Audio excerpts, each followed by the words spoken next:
What's good, Rio? You telling me? Welcome back to New York, man. Yeah. Alright, this is the crib, huh?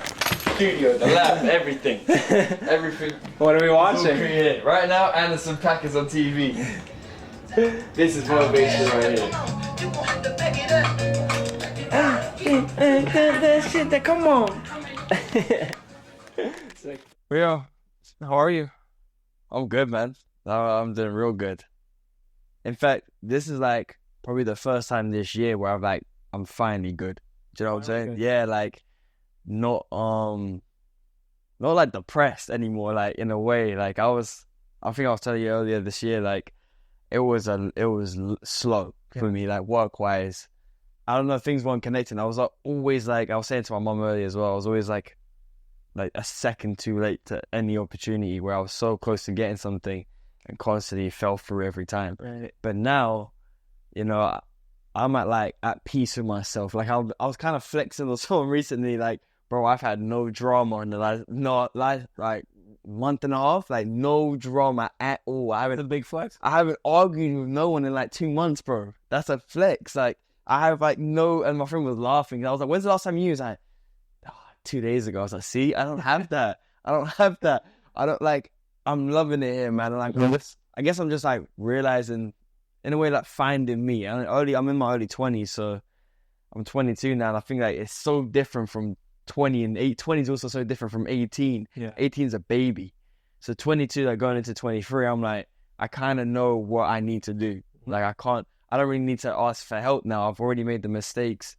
And I've also made things right as well. And I've had people tell me what's right and what's good and where I should go. Yeah. But now, me personally, I know exactly where I need to go. Did you have a lot of drama like before? Yeah, I was just being a normal 21-year-old guy.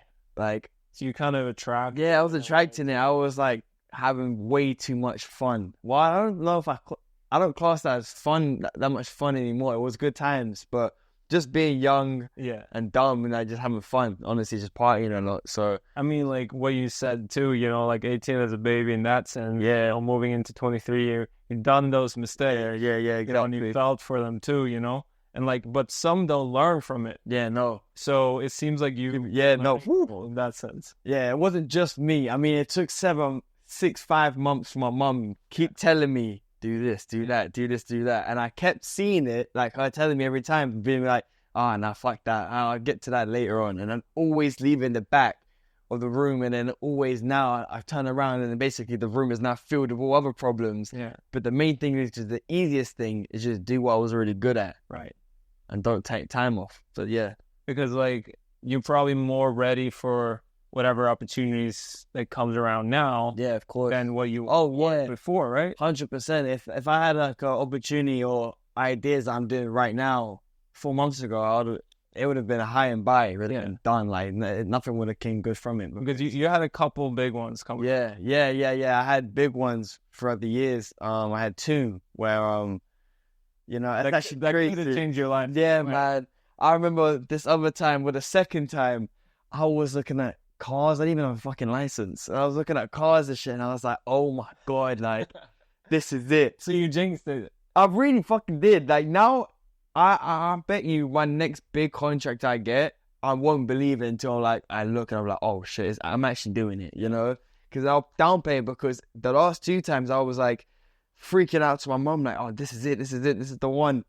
And then it falls through like on the day. I felt that times I felt sorry for myself. I can't really feel sorry for myself now because I've learned, but those 2 times, like when I was 19 and 20, you know, getting offered contracts to be in a show or a film that big, it was. Because what did that do to you, like in the process and after? Just okay. Obviously, you know, like you got inspired by it. Yeah. That took a while to figure that shit out. But it also sucks. Oh yeah, for 2 weeks, man. Oh, I was pissed.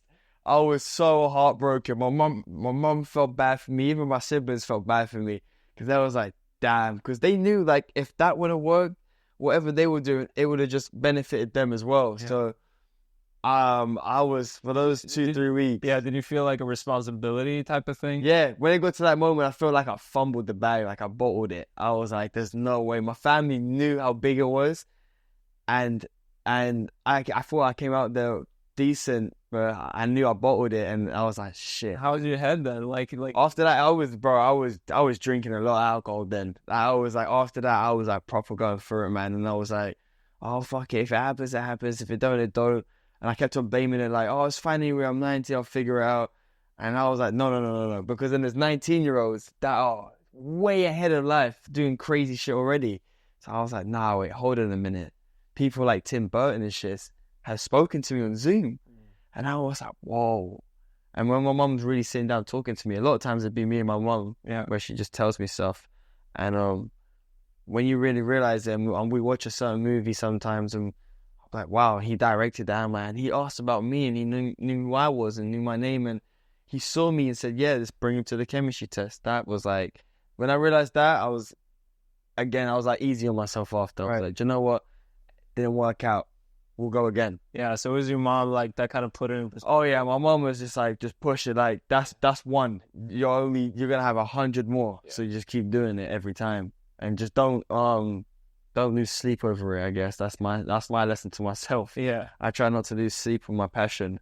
No, it's hard. When you're passionate about something, you don't want to sleep, but that's the healthiest thing to do is sleep, man. Because is your main focus right now acting or like? Oh shit! It's like a bit of both. I came here for modeling actually, so I'm here for modeling as well, but acting like that's always there. It's just a bit slow right now.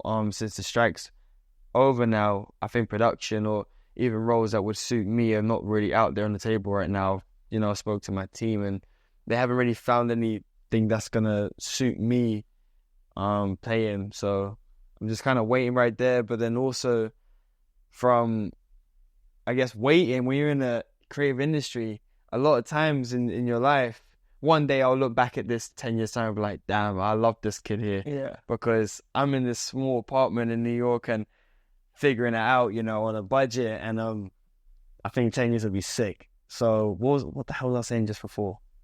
I mean, you were talking about I was talking about you had like question with the focus, where you at, you were here for modeling. Oh yeah. I was here for modeling. But then with being a creative, and especially any age actually, you have a lot of time waiting, a lot of time stressing yourself out, a lot of time making stories up in your head.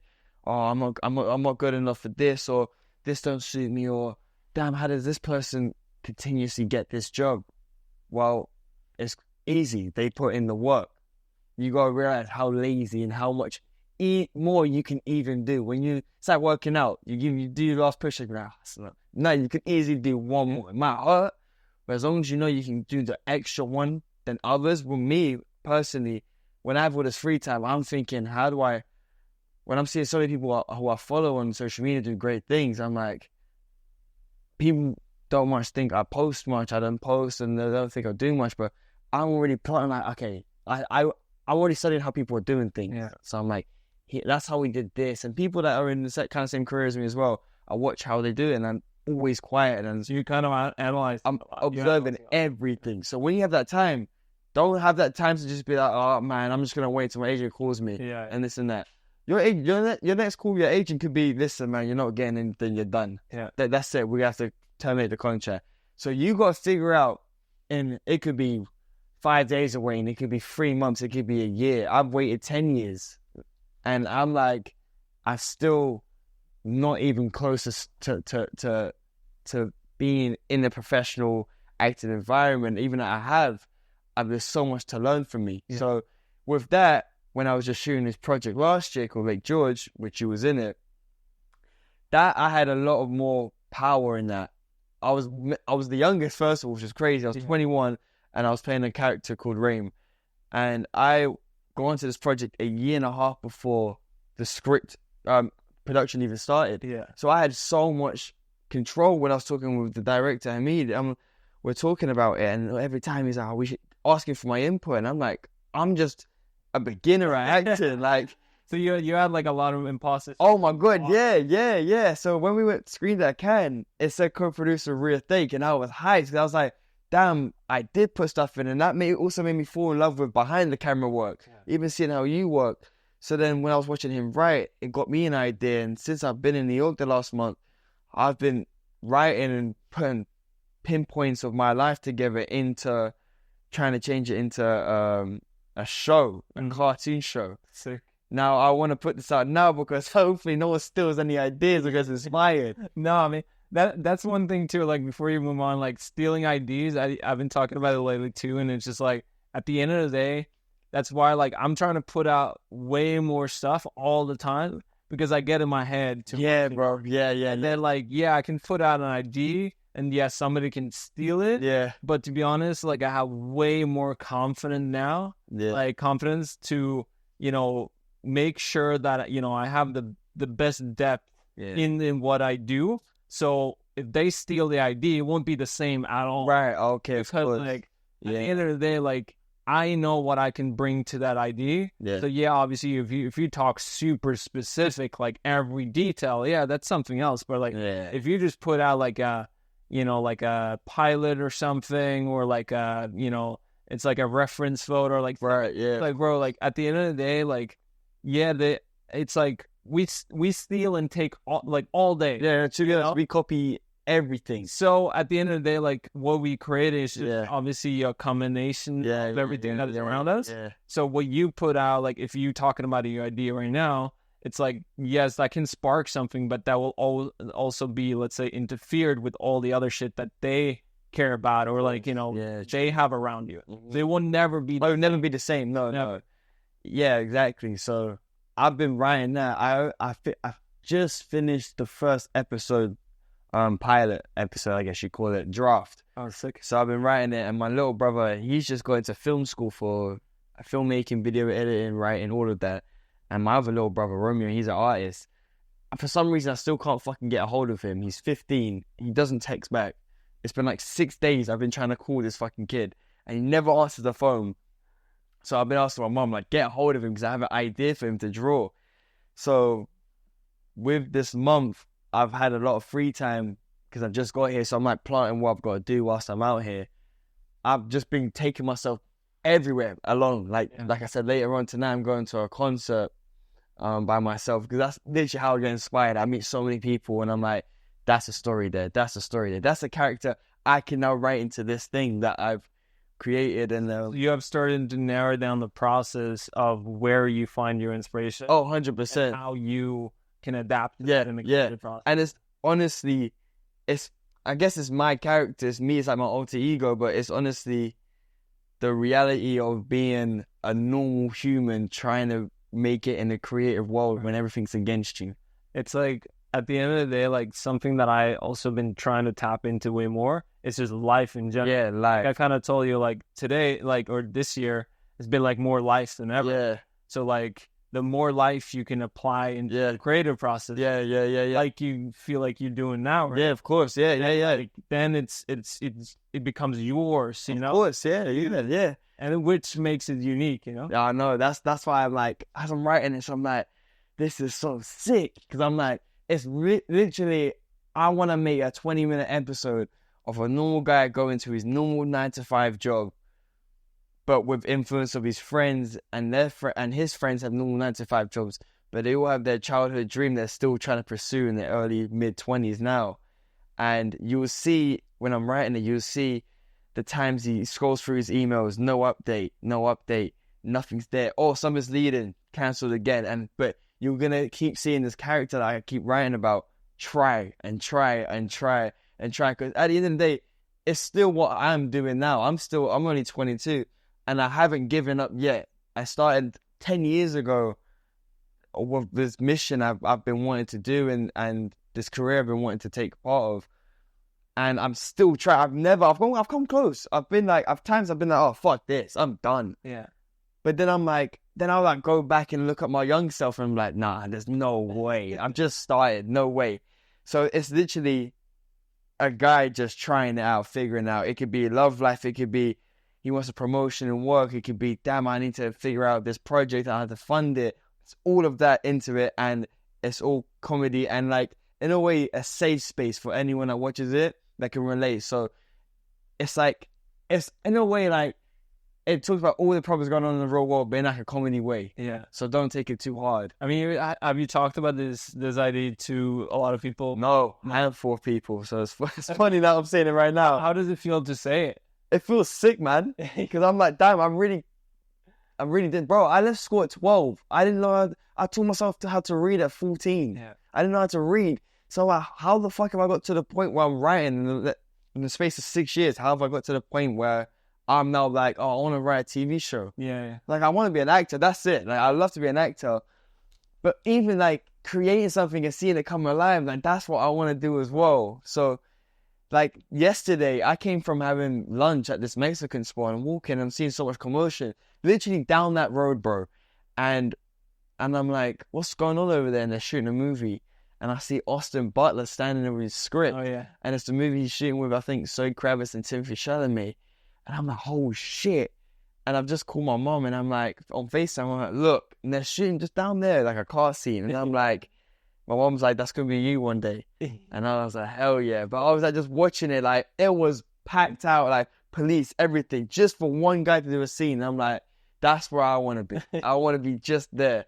And look, it must have took him a while, but I want this tomorrow, you know? But I know I got to wait for my turn. But I mean, obviously you have a pretty crazy timeline up until now. Not to like dig too much in. Oh yeah, you still do modeling for still do it. You full-time job. You started at like around 16. Yeah, for 16. That's and like you obviously got huge opportunities. Yeah. Like, did you like feel, let's say, the Louis Vuitton fashion show? Like, were you ready for that at that? Oh, absolutely not. I was a child, man. I got into school just for dancing. I was gonna be a dancer, bro. I was a dancer for like 8 years of my life, and then that came out of nowhere. And to be honest, my life has been like throwing dice. My life is a gamble. I don't take it too seriously. Yeah, I stress out at times, but I don't take it too seriously. I'm like, if something's saying, hey, Rio, don't go to school, go to Paris, I'm fucking going to Paris. Yeah. Something's going to be there for me. Why not? Why not explore? Is that like your just general organic instinct? Yeah. Of like, that feels right? Yeah. Because I'm also kind of a person, like, I do stuff for the story. Yeah. So I'm like, damn, if I said no to that and I go to my normal life, and then people are like, oh, how was your weekend? I'm like, oh yeah, just played football, chilled. Nah, my real weekend was I did a Louis Vuitton show dressed as Michael Jackson, and I did all these other shows. If I said no to that, I wouldn't be sitting here right now. Yeah. So that's why I've always been like, fuck it, let's do it. Yeah, every time. How is it to like be in? You probably have a lot of ideas that you haven't done yet. Yeah, So it's like how, like, since you're so driven by like momentum and like you just kind of acting off instinct. How is it to like not get an output for like stuff that maybe takes longer? Like, does that affect you? Yeah, bro, of course. For artists, it's like, like whenever that comes. No, like, I mean, that's what I try and manipulate myself with, because I am delusional. I think a lot of creative people are a little bit delusional. Everyone has the delusional mindset, and I think I'm overly delusional because I'm like, I don't know why, but I've always said it since I was like a child. I'm like, nah, man, I'm gonna have a fuck off house. I'm gonna have this. I'm gonna make movies. I'm gonna be on set. Like, I've always, like, it's just like it has to happen in a way. Like, how confident I am in myself. Like, I'm gonna do it. 100%. That's it. That is gonna happen. So the mindset now, like, I'm like, maybe it's not my time. That's just to keep myself going. I'm hot every time. I'm like, fuck, this is like every time, like, in a way, I need this. This is gonna like change not just me, but a family, or my friends, or anyone that can relate to me. Because if one day when I make it, there will be someone sitting in my exact shoes right now and be like, oh, let me go. How did Rio do it? Because he didn't come from a social media flying platform or famous family or anything to help him. How did he connect the dots? Mm-hmm. And it's literally, you, in a way, got to block fear out. Yeah. Just say, fuck it. Just do it. Yeah. And whoever, like, and fuck it, let's do it. And to whoever push you down, fuck them. That's it. because I don't know why people hate when you try. That's the weirdest shit. It's like, like obviously when you get in a higher position too, like if you've done something really good in one thing, everyone expects you to every single thing you do like around that, even though it's a complete different like lane of anything. It's like the expectation of others, fucks that up. Yeah, bro. Same as like this podcast, bro. Like it's like I'm just figuring out as I go. Of course, I have like like as for now, like I have a clue what I'm doing. I've been like doing this for other people in some time, but at the end of the day, like I don't know what I'm doing. Figuring out. Yeah. That's what everyone's doing. Yeah. Figuring it out. I mean, what is? Yeah, I love that though. I love. Like, even when we was on set in times, or when I'm on set with other people, I love looking at people figuring it out. Yeah. Even a photographer figuring out the right shot. The makeup artist figuring out the right it's the process. thing that everyone's learning. Everyone's still children, to be honest. Because you can't tell me at 8, you're telling me, hold on a minute, in London, you're an adult at 18, you're telling me I need to figure out how to do tax bills, all of this shit. By 18, I just left school. What do you mean? Yeah. Like, there's no time to chill. But with me, I guess I kind of put all my eggs in one basket because there is no time to chill. So I'm fighting to the point where I can. Yeah. And let's say maybe in 5 years' time, bro, I don't even want to do this. Yeah. Maybe I want to do something completely different, bro, making shoes or something. Because you always ready to pivot. Yeah. Or like anytime, bro. Oh, the minute I get bored of something, I'm out. Yeah. That's it. That's with a lot of things in life, which is, it sucks sometimes for me. But the minute I'm like, I don't like this, I will be out and I will find something. I'm like, oh, this works for me. This is fire. Right. So that's how when acting just came out of nowhere, my mom always pushed me and was like, you're good at it, and I just didn't enjoy it. I actually didn't like it at all. Yeah. But then the minute that I clocked it on, and I was like, oh no, I'm pursuing this. Right. And somehow got myself into a school for 4 months, then couldn't afford the next term, dipped. Started learning movies by learning acting by watching actors on TV, from shows to movies to old movies, to then when I did that movie Lake George, that was playing a real character, and that director and me, he was strict on it. He wanted me to go through all the 90 gangster New York movies, the 2000, just to feel like New York. I mean, shout out to me. Yeah, for real, because that was for the fucking project. That was crazy. I mean, so you're doing pretty well now in general. Yeah, I'm at like ease. you said. Yeah, like you're at ease, but I know where to go. Yeah, emotion. Yeah. You have like one thing that drives you in. Oh yeah, the tank is full. Like I'm ready. Like this is it now. Is like take on whatever I need to do. Yeah, amazing. All I have to do is just do it. That's it. I'm very happy to hear that. Yeah, man. That's so fire. I mean, it's contagious too. Of course, yeah. This is and acting. I think they're all kind of the same. There's always a higher power for everyone, and it's harder for acting. It frustrates me because recently, I think since COVID, a lot of movies were getting bad because a lot of people that want actors because of their platform got into acting, and it just direct book. Yeah. Where there's people like, not just me, but I've seen thousands of people who I've met who have been in the same position as me, constantly push and try. So you have all these obstacle courses now with social media, TikTok, all these influencers, there's a lot of all of this. And you're just the actor, but you now got to do that. Before it was just audition, chemistry, this. You knew how hard it's going to get. There's going to be multiple people. Both though, right? But also you could also use that and take that as your advantage now to use a shortcut. Yeah. You don't want to feel like you're taking a shortcut, but in this world, it's a free-for-all. If there's only one role and there's 3 other guys looking at me in the room, I don't want them to in the room anymore. I mean, like at the end of the day, like, everyone has their own journey onto whatever they want to do. Exactly. Nothing is wrong and right or whatever. Obviously, we have shit that we look up to. Yeah. Like our passes is like obviously a reflection of like people that we looked up to that have done like similar paths, or like, we respect the way that they have done stuff. Oh, absolutely. And I feel like you stay true to it too, like you don't, like, oh, I gotta like post and I gotta be this and that, Oh yeah, no, you find your own way. I love it. I love it with it. Yeah, exactly. And sometimes my mom will be like, you need to post, keep the people, what? No, I post when I want to post. Yeah. I need to figure out who the fuck I am first. Right. Because once I do that, then I have the blueprint and I know what to do from there. Right. But I love that feeling though when I do post. Because I don't like doing it, but when I do, it's always something sick. Yeah. It's always like a project or something that I like. Then doing that and then on to the next. As long as it feels right. That's yeah. the way. You know what's right and what's wrong, you know. Exactly, man. You do. Facts, bro. It's fire. This is hell yeah. This is fire, bro. Hell yeah.